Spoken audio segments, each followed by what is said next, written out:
শেষ হলো 23তম রাষ্ট্রপতি নির্বাচন। এই রাষ্ট্রপতি নির্বাচনে বিএনপি মহাসচিব মির্জা ফখরুল ইসলাম আলমগীর তিনি নির্বাচিত হয়েছেন রাষ্ট্রপতি হিসেবে। 23তম রাষ্ট্রপতি হিসেবে তিনি আগামীকাল শপথ বাক্য পাঠ করবেন এবং ইতিমধ্যেই আজকে যখন প্রধান নির্বাচন কমিশনার তিনি মূলত আনুষ্ঠানিকভাবে যে আনঅফিসিয়াল যে ফলাফল সেটি সংসদ সদস্যদের মাঝে তিনি পাঠ করেন এবং তার পরপরই কিন্তু তিনি বের হয়ে গণমাধ্যমের সামনে কথা বলেছিলেন। গণমাধ্যম কর্মীরা তাকে নির্বাচনী পরিবেশ সকল কিছু নিয়ে প্রশ্ন করেছিল। তিনি যেমনটি জানিয়েছেন মূলত নির্বাচন সুষ্ঠু এবং সকলের অংশগ্রহণমূলক নির্বাচন হয়েছে এমনটি তিনি জানিয়েছেন। 6 জন সংসদ সদস্য এই নির্বাচনে অংশগ্রহণ করতে পারেননি, তারা আসলে কেন পারেননি সেই বিষয়গুলোও কিন্তু জাতীয় সংসদ এবং সরকারকে আসলে জানানো হয়েছে, স্পিকারকে জানানো হয়েছে। প্রধান নির্বাচন কমিশনের বিষয়টি অবগত। তো সেই জায়গা থেকে আসলে যে নির্বাচনের যে কোনো ধরনের বিশৃঙ্খলা বা কোনো ধরনের অপ্রীতিকর ঘটনা কিন্তু আসলে ঘটেনি। পুরোপুরিভাবে আসলে শান্তিপূর্ণভাবেই নির্বাচন অনুষ্ঠিত হয়েছে এবং এই নির্বাচনে বিএনপি মহাসচিব মির্জা ফখরুল ইসলাম আলমগীর তিনি 255 ভোট পেয়ে তিনি নির্বাচিত হয়েছেন।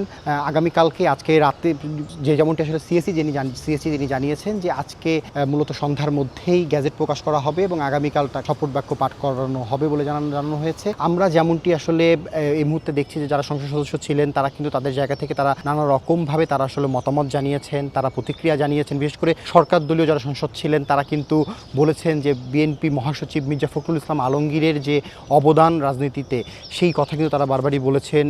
যখন সংকটময় সময়, সেই সংকটময় সময়ে বিএনপি মহাসচিব মির্জা ফখরুল ইসলাম আলমগীরের যে ঠান্ডা মেজাজ, সেই ঠান্ডা মেজাজে তিনি একদম সকল নেতাকর্মীদেরকে আগলে রেখেছেন, সকল নেতাকর্মীদেরকে গুরুত্বপূর্ণ দিক নির্দেশনা তিনি দিয়েছেন। দলের এই সংকট মুহূর্ত গিয়েছে সেই সংকট মুহূর্তে কিন্তু বিএনপির মহাসচিব মির্জা ফখরুল ইসলাম আলমগীর তিনি সর্বস্ত আসলে জনগণের সাথে তারা ছিলেন এবং নেতাকর্মীদের সাথে ছিলেন। তো একটি যোগ্য মর্যাদা হয়েছে এবং তিনি যে রাষ্ট্রপতি নির্বাচিত হয়েছেন সেই রাষ্ট্রপতি নির্বাচিত হওয়াতে কিন্তু বিএনপির যারা মনোনীত সংসদ সদস্য রয়েছেন, বিএনপির যারা সংসদ সদস্য রয়েছেন তারা কিন্তু সকলেই তারা অভিনন্দন জানিয়েছেন এবং তারা খুবই খুশি।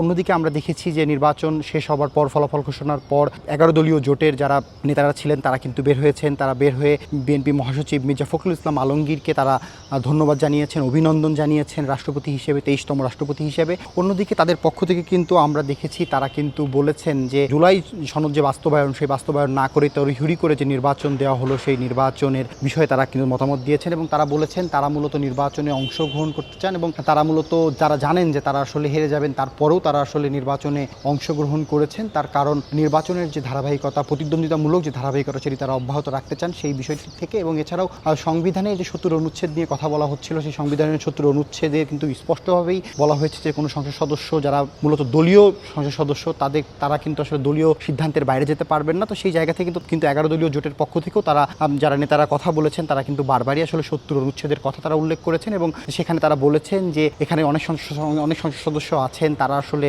তাদের যে স্বাধীনতা সেই স্বাধীনতা তারা আসলে বলতে চান, তবে সেই স্বাধীনতা আসলে তারা এই যে 70 অনুচ্ছেদের জন্য তারা আসলে দিতে পারেননি। অন্যদিকে যদি একটু আপনাদেরকে জানিয়ে রাখি, দীর্ঘ 35 বছর পর একটি রাষ্ট্রপতি নির্বাচনের সাক্ষী হলো বাংলাদেশ সহ পুরো বিশ্ব।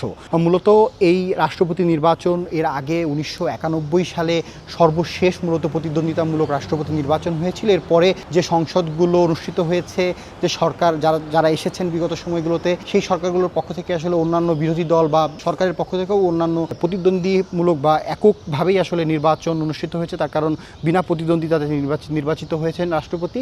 তবে এইবার আসলে বিরোধী দলের পক্ষ থেকেও রাষ্ট্রপতির যে প্রার্থী সে প্রার্থী দেওয়া হয়েছে, সরকার দলীয় পক্ষ থেকেও প্রার্থী দেওয়া হয়েছে এবং 255 ভোট পেয়ে মূলত মির্জা ফখরুল ইসলাম আলমগীর তিনি নির্বাচিত হয়েছেন।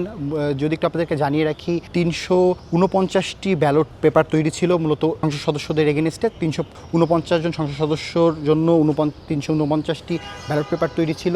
তবে এর মধ্যে 6টি ব্যালট পেপার অব্যবহৃত। মূলত যারা সংসদ সদস্য 6 জন সংসদ সদস্য তারা নির্বাচনে আজকে যে রাষ্ট্রপতির যে নির্বাচন সেই নির্বাচনে তারা ভোট দিতে আসেননি, বিভিন্ন কারণে আসেনি। তারা সেই বিষয়টি নির্বাচন কমিশনার, সংসদের স্পিকার সহ সকলকে অবহিত করেছেন। এছাড়াও কিন্তু মূলত ভোট দিয়েছেন 243 জন এবং 43 জনের মধ্যে 255টি ভোট পেয়েছে মির্জা ফখরুল ইসলাম আলমগীর। এছাড়াও অলি আহমেদ যিনি 11 দলীয় জোটের মনোনীত প্রার্থী তিনি পেয়েছেন 88টি ভোট। অর্থাৎ 11 দলীয় প্রার্থীর কিন্তু কয়েকজন তারা আসেননি। সেই জায়গা থেকে তিনি 11 দলীয় জোটের যারা এমপিরা ছিলেন তারা কিন্তু তাকে ভোট দিয়েছেন, সদস্যরা তাকে ভোট ভোট দিয়েছেন। অন্যদিকে বিএনপির মনোনীত সংসদ সদস্য মির্জা ফখরুল ইসলাম আলমগীর, বিএনপির মহাসচিব, তিনি কিন্তু 255টি ভোট পেয়েছেন। এর মধ্যে স্বতন্ত্র যারা ছিলেন, বিএনপির বিদ্রোহী প্রার্থী যারা ছিলেন, তারাও কিন্তু বিএনপি মহাসচিব মির্জা ফখরুল ইসলাম আলমগীরকে ভোট দিয়েছেন। এবং এরই মধ্যে কিন্তু আমরা দেখেছি সামাজিক যোগাযোগ মাধ্যম সহ বিভিন্ন মাধ্যমে মির্জা ফখরুল ইসলাম আলমগীরের যে নবনির্বাচিত রাষ্ট্রপতি হিসেবে তা অনেকে কিন্তু অভিনন্দন জানাচ্ছেন, অনেকে নানা রকমভাবে ভিডিও শেয়ার করছেন যে দুঃসময়ে বিএনপি মহাসচিব মির্জা ফখরুল ইসলাম আলমগীরের যে দিক নির্দেশনা, যে জনগণের পাশে থাকা, নেতাকর্মীদের পাশে থাকা, দিক নির্দেশনা দেওয়া, এই সকল কিছুর নানা রকম বক্তব্য কিন্তু আসলে তুলে আসছেন। এবং এছাড়াও কিন্তু সাবেক ফ্যাসিস্ট আমলে মির্জা ফখরুল ইসলাম আলমগীরকে দীর্ঘ সময় কারাবাস করতে হয়েছে। তিনি হয়তো কম বেশি যাই বলুক না কেন, তাকে আসলে জেলে যেতে হয়েছে, তাকে নির্যাতন করা হয়েছে। সেই সকল কিছু মিলিয়ে কিন্তু আসলে আমরা দেখতে পাচ্ছি যে বিএনপির মহাসচিব মির্জা ফখরুল ইসলাম আলমগীরের প্রতি যে সাধারণ মানুষের যে ভালোবাসা, সেই ভালোবাসা কিন্তু আমরা দেখেছি সামাজিক যোগাযোগ মাধ্যম সহ। এবং সংসদ সদস্যরা যখন সংসদ ভবন থেকে বের হচ্ছিলেন, তখন কিন্তু আমরা দেখেছি তারাও কিন্তু আসলে নানা রকমভাবে প্রতিক্রিয়া জানাচ্ছেন এবং তারা কিন্তু অনেক খুশি বিএনপি মহাসচিব মির্জা ফখরুল ইসলাম আলমগীরের এই নবনির্বাচিত রাষ্ট্রপতি হিসেবে নির্বাচিত হবার পর। এবং আমরা এখন কিন্তু আসলে পুরো বাংলাদেশের অপেক্ষা করছে 23তম রাষ্ট্রপতি হিসেবে মির্জা ফখরুল ইসলাম আলমগীরের যে শপথ বাক্য পাঠ বা শপথ গ্রহণ যে বিষয়টি, সেই আনুষ্ঠানিকতাটার অপেক্ষায় কিন্তু পুরো দেশ রয়েছে। এবং সেটি হলেই মূলত যারা বাংলাদেশের মানুষ রয়েছেন, যারা মির্জা ফখরুল ইসলাম আলমগীরকে ভালোবাসেন, তারা কিন্তু আসলে সেই অপেক্ষাতেই কিন্তু এখন পোহর গুনছেন। জানাচ্ছিলাম আপনাদেরকে সংসদ ভবন থেকে সুপন শিকদার, নিউজ 24।